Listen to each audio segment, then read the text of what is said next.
ये मेरा फेवरेट माल है, पुआ मतलब माल पुआ, एकदम माल ही माल भरा है। इसको बनाने के लिए 1 लीटर दूध लेने का, एक पतीली कढ़ाई किसी में भी लेने का, अजर का 600-500 ml कर देने का, थोड़ा मतलब आधा, समझे ना। इसके अंदर खोया डालने का, या तो फिर वो क्रीम से मजा नहीं आएगा, खोया ही डालने का, ठंडा करने का, इसको पूरा ठंडा करके रख देने का।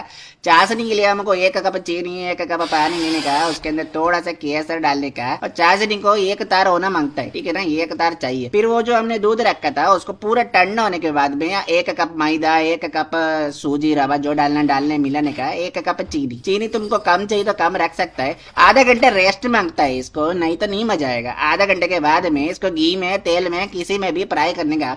2 मिनट, 1 मिनट, एक नीचे से, 1 मिनट एक ऊपर से। एक नीचे ऊपर तो बहुत होता है, जिंदगी नीचे ऊपर चलते रहता है। उसके बाद चाशनी में डुबाने का, जिंदगी को नहीं, इसको मालपुआ को डुबाने के बाद में खाने का, सब्सक्राइब करने का, फिर खा के सो जाने का। नहीं सोएगा तो भी सब्सक्राइब करने का।